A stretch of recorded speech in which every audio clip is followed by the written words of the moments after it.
Bismillahirrahmanirrahim. Assalamualaikum warahmatullahi wabarakatuh. Sampurasun. Akhirnya orang Madura bisa bahasa Sunda. Alhamdulillahirabbil alamin. Assalatu wassalamu ala asyrafil anbiya'i wal mursalin. Sayyidina wa habibina wa syafi'ina wa maulana Muhammadin wa ala alihi wa sahbihi ajma'in. Amma ba'du. Al-mukarramun, para alim ulama, para romo kiai, wabil khusus ayahanda, gurunda, ajengan Kiai Haji Mukhtar, wabil khusus Ketua MWC sekaligus Ketua Panitia dari peringatan Maulid Nabi Sallallahu Alaihi Wasallam. Ada sahabat lama saya, Dr. Dimitri Mahayana. Beliau ini pernah saya undang ke Mesir tahun 1998 kalau tidak salah. Hampir 17 tahun tidak berjumpa. Terima kasih panitia yang sudah mempertemukan saya dengan Pak Dimitri Mahayana. Al-Mukarram, sahabat saya, Kiai Miftah, Kiai muda, mudah-mudahan terus berkarya untuk bangsa dan untuk Bandung tercinta.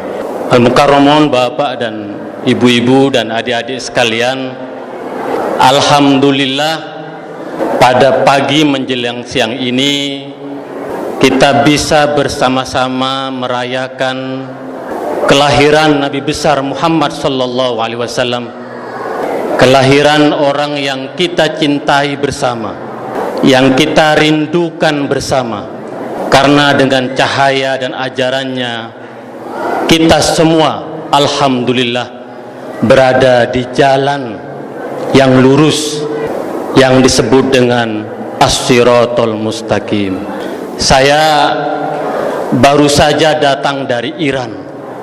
Memang saya orang Madura, lama merantau di Jakarta. Sudah hampir 5 tahun terakhir saya menghadiri acara Maulid Nabi di makam Imam Khomeini di Iran. Saya melihat bahwa gairah merayakan Maulid Nabi sangat luar biasa. Tidak ada bedanya antara Indonesia dengan Iran. Lalu saya baca buku. Itu bagaimana ceritanya orang-orang NU seperti saya. Saya NU tapi NU-nya ABG, anak buah Gus Dur. Dari kopiahnya ini kopiah Gus Dur, kopiah ABG.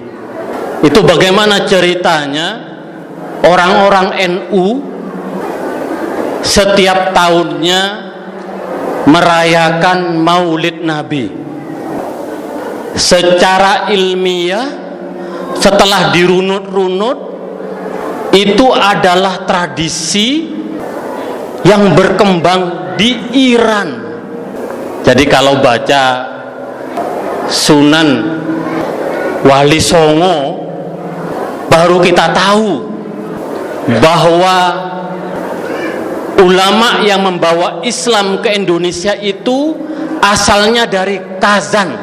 Kazan ini adanya di Iran.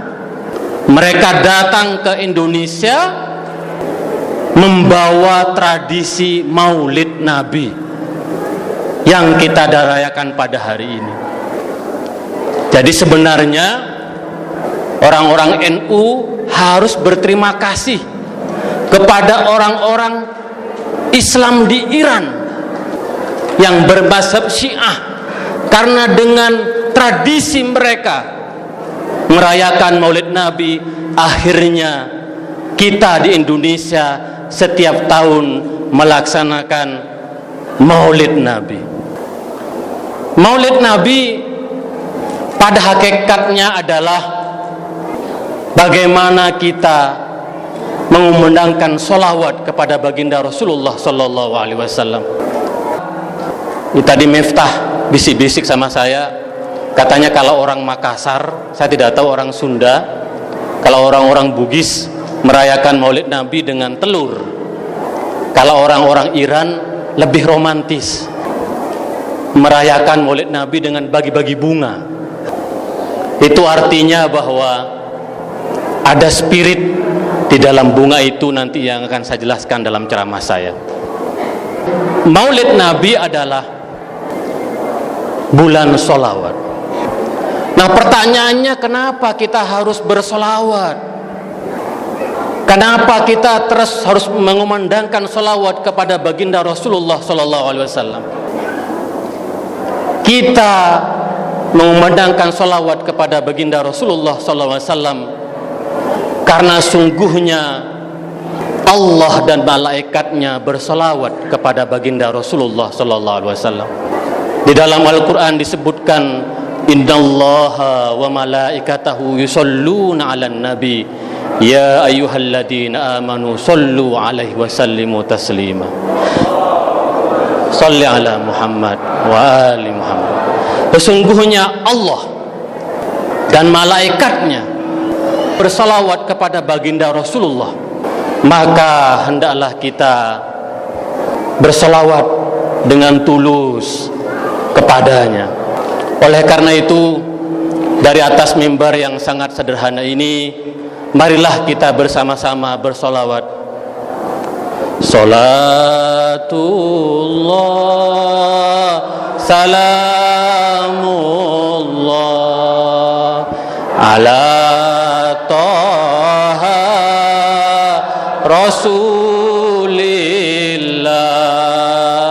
Salatullah, salamullah, ala Yasin Habibillah.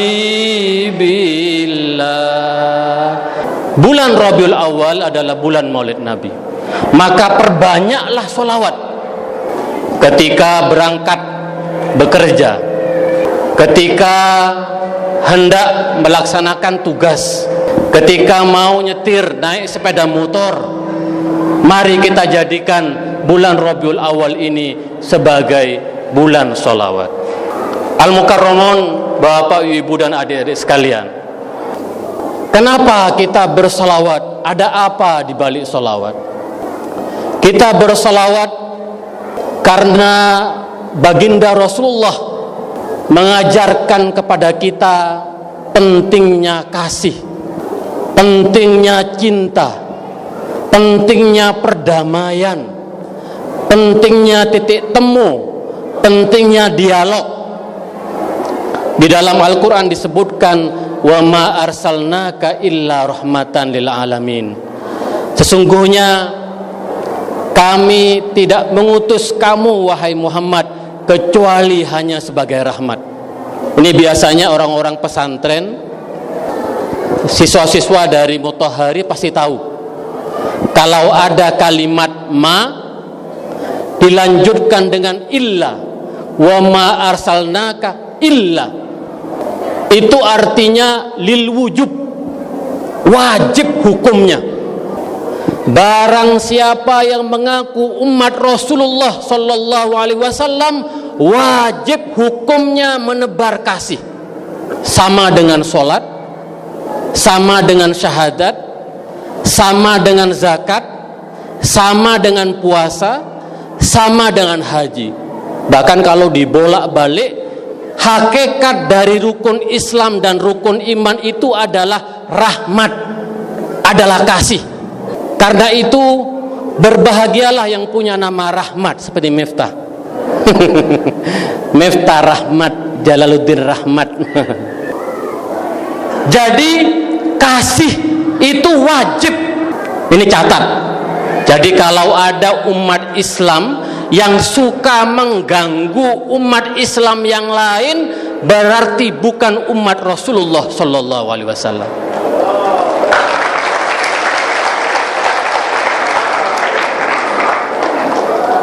Nah, pertanyaannya sekarang, bagaimana kasih dan cinta Rasulullah itu? Jadi Bapak Ibu sekalian Al-Mukarramun, kalau kita baca Al-Quran, ayatnya itu biar mudah, jumlah ayat Al-Quran ini 6.666 jumlah ayat di Al-Quran. Mudah-mudahan sudah ada yang khatam di ruangan ini. Kalau saya, alhamdulillah khatam, karena orang Madura itu akan disebut orang Madura kalau khatam Quran gitu. Nanti kalau nggak khatam Quran disebut orang Surabaya. Bapak ibu saya setiap bulan menghatamkan Al-Quran, dan oleh karena itu saya suka menghatamkan Al-Quran. Ada 6.666 ayat Al-Quran. Kalau diperas menjadi Al-Fatihah, kalau kita membaca Al-Fatihah, itulah kesimpulan dari Al-Quran. Kalau diperas lagi menjadi Bismillahirrahmanirrahim. Kasih cinta di dalam Islam dijelas dan diurai dalam kalimat Bismillahirrahmanirrahim. Al-Imam At-Tabatabai, ulama besar di Iran, di dalam tafsir Al-Mizan menjelaskan, menafsirkan Bismillahirrahmanirrahim ini hampir 100 halaman. Bismillah ditafsirkan hampir 100 halaman. Ada cetakan yang lebih dari 100 halaman. Saya kalau jelaskan di sini nggak cukup, bisa nanti maghrib selesai. Saya jelaskan sangat-sangat sederhana. Bismillah dengan nama Allah Ar-Rahman, Maha Pengasih. Al-Imam At-Tabatabai mengatakan Ar-Rahman itu kasih Allah itu semesta alam, itu kasih Allah. Tetapi kata Imam Tabai, dari saking banyaknya kasih Allah itu melampaui semesta alam raya. Bayangkan, Allah Maha Kasih, tetapi kasih Allah itu melampaui. Jadi kalau seandainya di muka bumi ini ditempati oleh kasih Allah, itu masih belum cukup alam raya ini. Betapa Allah Maha Pengasih terhadap hambanya. Innahu huwal ghafurur rahim. Sungguhnya Allah Maha Pengampun dan Maha Pengasih. Ar-Rahman, Bismillahirrahman, Ar-Rahim, Maha Pengasih. Yang dimaksud Ar-Rahim, kata Imam Tabai ini, bahwa kasih Allah yang melimpah ruah itu dititipkan kepada baginda Rasulullah Sallallahu Alaihi Wasallam. Supaya apa? Supaya umatnya nanti menjadi umat yang paling mengasihi, menjadi umat yang paling merahmati, tidak mudah curiga, tidak mudah benci, tidak mudah emosi, tidak mudah berbuat kejahatan kepada orang lain. Jadi Bismillahirrahmanirrahim dengan nama Allah yang Maha Kasih, yang kasihnya melampaui alam raya, yang kemudian kasihnya dititipkan kepada baginda Rasulullah Sallallahu Alaihi Wasallam. Salawat, salatullah, salamullah ala Taha Rasulillah, salatullah, salamullah ala Yasin Habibillah.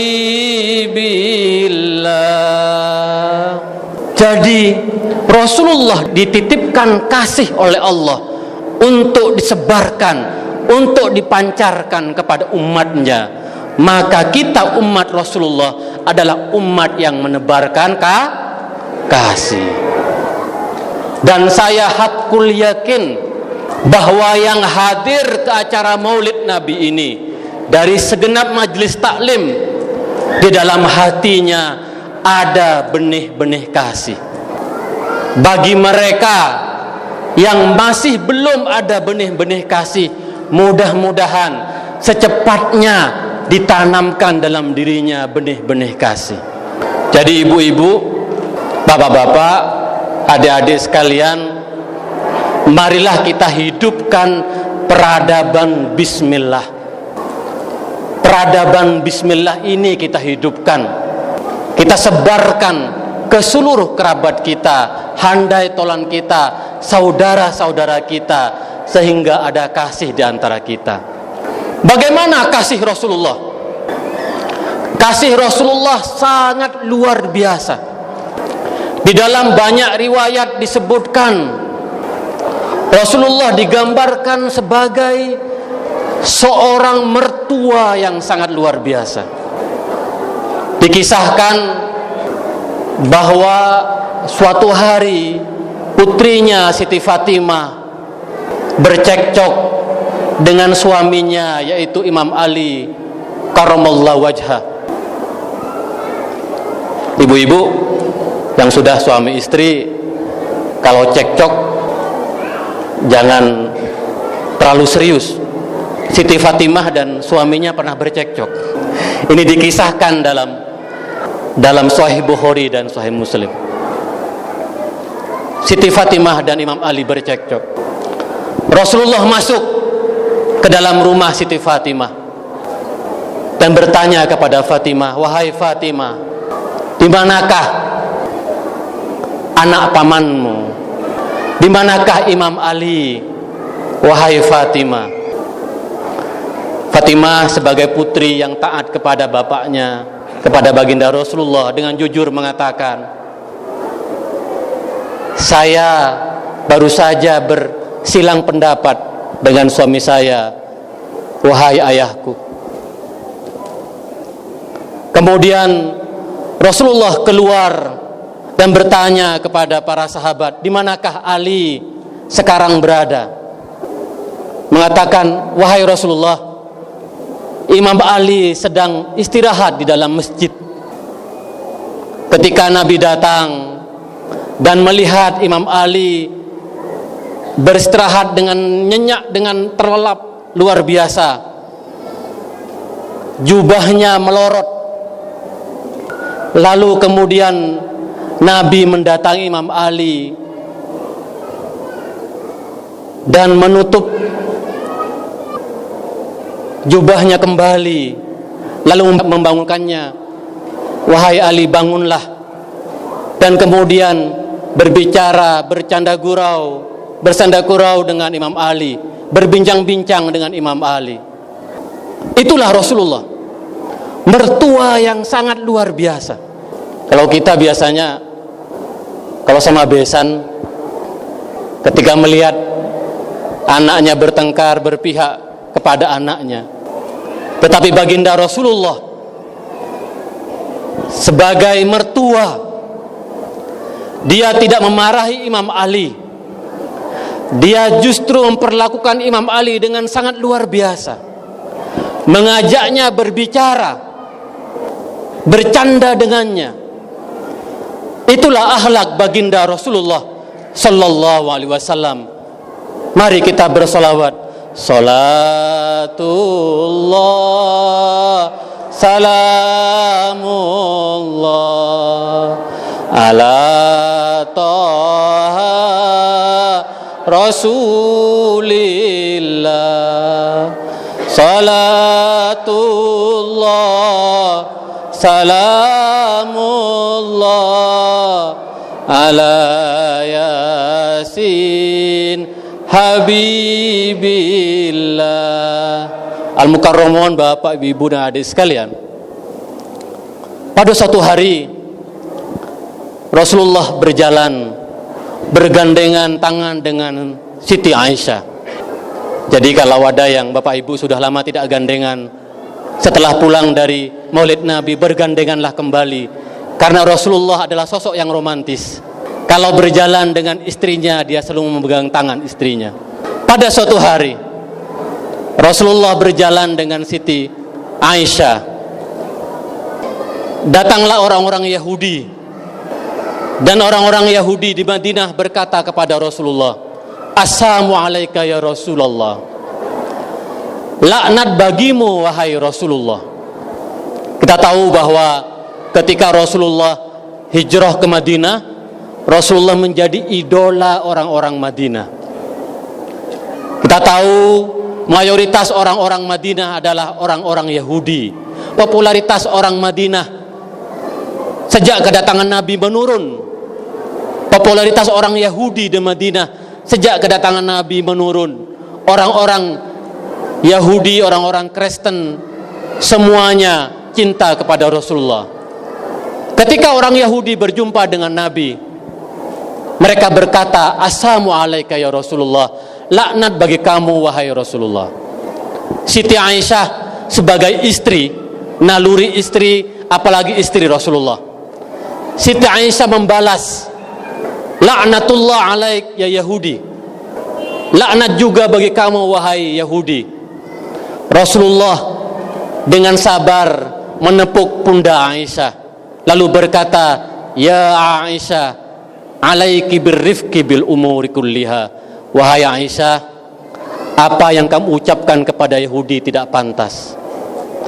Hendaklah kamu bersikap lemah lembut dalam segala hal.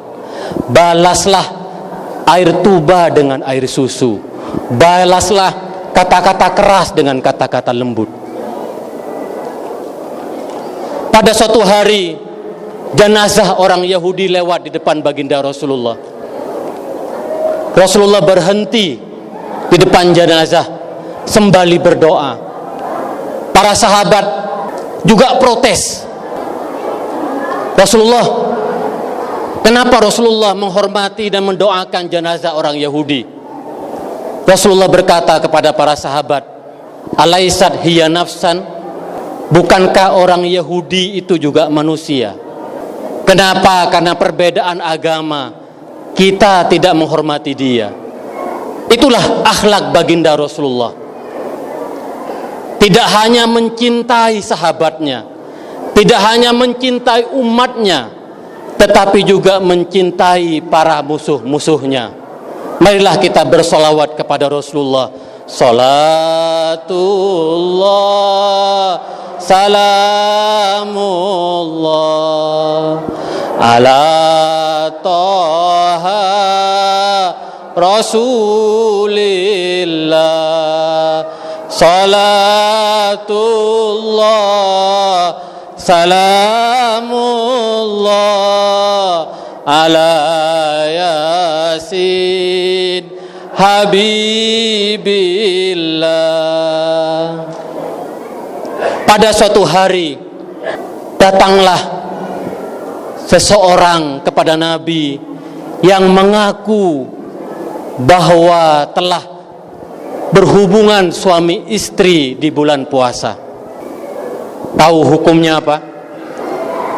Hukumnya dosa besar bagi yang berhubungan suami istri di bulan puasa. Lalu berkata, "Halaktu ya Rasulullah. Rasulullah, aku sudah binasa. Aku sudah berbuat jahat. Aku sudah berbuat dosa besar wahai Rasulullah." Rasulullah dengan tersenyum mengatakan, "Masa iya kamu binasa? Masa iya kamu berdosa besar? Sini-sini," kata Rasulullah. "Cepat merdekakan hamba. Kalau tidak bisa, kamu puasa 2 bulan secara berturut-turut. Kalau tidak mampu, kasihlah makan 60 orang miskin. Kalau kamu tidak punya sesuatu yang kamu nafkahkan," kata Rasulullah, "ambillah kurma di rumahku. Kamu berikan kurma saya kepada orang-orang miskin tadi." Itulah rahmatan lil alamin. Itulah kasih Rasulullah, kasih yang tanpa batas, kasih yang sangat luar biasa. Oleh karena itu, Bapak Ibu-ibu sekalian, yang masih ada rasa amarah, yang masih ada rasa emosi, yang masih ada rasa benci di dalam hati dan diri kita, marilah pada hari ini kita buang jauh-jauh. Kita adalah umat Rasulullah sallallahu alaihi wasallam. Kita sebarkan peradaban bismillah, bahwa kita berhutang budi kepada Rasulullah, yaitu berhutang untuk menebarkan ajaran kasihnya. Marilah kita bersolawat. Salatullah, salamullah ala Taha Rasulillah. Salatullah, salamullah ala Yasin Habibillah. Terakhir, baginda Rasulullah didatangi oleh seorang tua renta, kira-kira umurnya 80 tahun. Wahai Rasulullah, tidak lama lagi saya akan meninggal dunia. Lalu orang tua renta ini menangis terseduh-seduh di depan baginda Rasulullah. Rasulullah bertanya, "Nenek, kenapa kamu menangis?" "Rasulullah, usiaku 80 tahun. Sebentar lagi aku meninggal. Nanti aku akan masuk surga dalam usiaku 80 tahun." Rasulullah tersenyum dan tertawa. Lalu kemudian turunlah ayat, "Wa ja'alnahunna abkara." Wahai nenek, jangan berkecil hati. Nenek meninggal dalam usia 80 tahun, tapi di surga nenek akan menjadi perawan-perawan yang cantik, kata Rasulullah. Itulah janji Rasulullah. Kita semua yang tua-tua, ibu-ibu, jangan bersedih hati. Nanti kita semuanya di surga bersama baginda Rasulullah, masih muda-muda seperti saya yang ada di panggung ini. Marilah kita sholawat. Salatullah, salamullah ala Taha Rasulillah. Salatullah, salamullah ala Yasin Habibillah. Sekian, kurang lebihnya mohon maaf. Wallahul muwaffiq ila aqwamit thoriq. Assalamualaikum warahmatullahi wabarakatuh.